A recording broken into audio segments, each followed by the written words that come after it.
नमस्कार। मैं डॉक्टर शांतनु पौराणिक, MD Ayurveda toxicology, x senior consultant CCRAS, Ayush मंत्रालय, भारत सरकार। Currently working as a assistant professor Ayurveda विश्वविज्ञान at EVA College of Ayurveda सुपेडी, Rajkot. मित्रों, कोविड-19 अभी वर्तमान में एक बहुत बड़ी समस्या है। अभी अहमदाबाद की स्थिति देखकर ये पता लग रहा है कि फिर से यह दोबारा आ रहा है, तो इसका प्रॉब्लम कितना ज्यादा बढ़ सकता है। इस स्थिति में आयुर्वेद को आज विश्व स्तर पर माना गया और उसका कारण था आयुर्वेद के सिद्धांत, क्योंकि यहाँ पर स्वस्थ व्यक्ति का स्वास्थ्य रक्षण के ऊपर बीमार व्यक्ति को बीमारी दूर करने की बजाय ज्यादा जोर दिया जाता है। अगर कोई बीमारी नहीं होगा तो फिर इलाज करने की कोई जरूरत ही नहीं है। तो सबसे पहले लोग इतने ज्यादा स्वस्थ हो जाएं, अपनी इम्यूनिटी को इतना ज्यादा अच्छा कर लें कि उसके ऊपर इस प्रकार के घातक विषाणु का प्रभाव न पड़े। इसमें आयुर्वेद के सिद्धांत इसीलिए कारगर है और आज विश्व स्तर पर आयुर्वेद बहुत अच्छी पैथी के रूप में बहुत अच्छे प्रभावी ढंग से उभर कर आया है। जो लोग शुरुआत में आयुर्वेद के सिद्धांतों को यहाँ पर नहीं मान रहे थे, आज वो मानने के ऊपर उनको मजबूर होना पड़ा।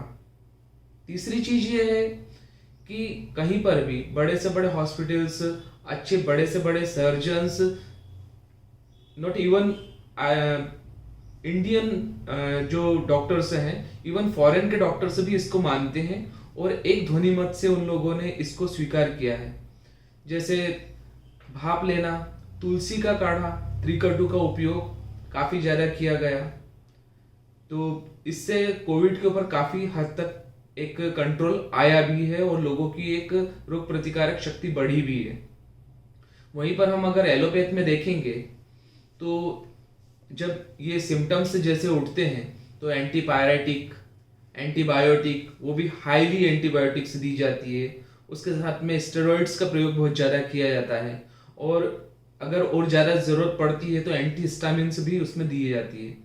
ये सारी जितनी भी मेडिसिन हैं कहीं ना कहीं पर शरीर के लिए बहुत घातक प्रभाव करती है, क्योंकि ये बेसिकली देखा जाए तो इम्यूनो सप्रेसर्स है जो कि आपकी रोग प्रतिकारक शक्ति को कम कर देती है।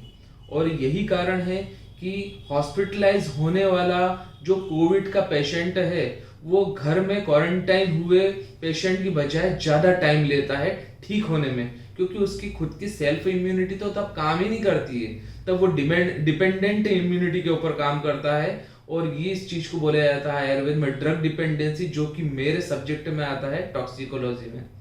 तो ये एक हिसाब से एक विषाक्त प्रभाव शरीर में छोड़ रहा है और इसी के प्रभाव से जो कोविड है उसका जो विषाणु है वो शरीर पर ज्यादा घातक प्रभाव को उत्पन्न करता है। अब आयुर्वेद में ये लेना चाहिए, वो लेना चाहिए, हर प्रकार की बीमारियों के लिए बहुत सारे, आप एक बार सर्च करेंगे तो पूरा उसमें आपको इंटरनेट पूरा भरा पड़ा है कि आपको ये लेना चाहिए, ये लेना चाहिए। मैं बेसिक चीज आपको बताता हूँ, चूंकि मैं एक विष का वैद्य हूँ इसलिए मैं विष का प्रभाव इसमें सिद्ध करना चाह रहा हूँ कि विष किस प्रकार से इस पर प्रभाव करेगा।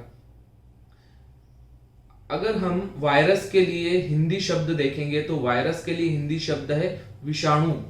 विषस्य अणवः इति विषाणु। विष का जो अणु रहता है वो विषाणु है। और आयुर्वेद के दूसरे सिद्धांत के हिसाब से विषस्य विषमौषधम, विष ही विष की चिकित्सा है। तो हम अगर इस सिद्धांत से देखते हैं तो हम किन किन चीजों को प्रभावी बोल सकते हैं यहाँ पर, जहां पर विषाक्त द्रव्यों का प्रयोग होता है, जिसकी ज्यादा मात्रा जो है वो विषाक्त हो सकती है। तो ऐसी चीजों में अगर हम तुलसी देखेंगे, तुलसी की ज्यादा मात्रा एक विषाक्त प्रभाव को पैदा करती है। इसलिए हर चीज जो है वो एक लिमिट में लेंगे तो वो औषधि है, लेकिन वो जब लिमिट से बाहर लेंगे तो वो एक विष के रूप में काम करता है। त्रिकटु भी अगर ज्यादा मात्रा में लेंगे तो उससे शरीर के अंदर अनुचित प्रभाव उत्पन्न होने लगेंगे। तो इस प्रकार से अगर हम देखते हैं तो तुलसी त्रिकटु का काढ़ा काफी अच्छा है और वो आप घर पर बना भी सकते हैं। त्रिकटु में सोंठ, लेडी पीपल और काली मिर्च, इन 3 चीज का प्रयोग होता है और उसके साथ में तुलसी का प्रयोग किया जा सकता है और सौंफ के साथ में इसका काढ़ा बना कर लें। आपको निश्चित रूप से इसमें अंतर मिलेगा और आपकी इम्यूनिटी भी बढ़ेगी। नमस्कार।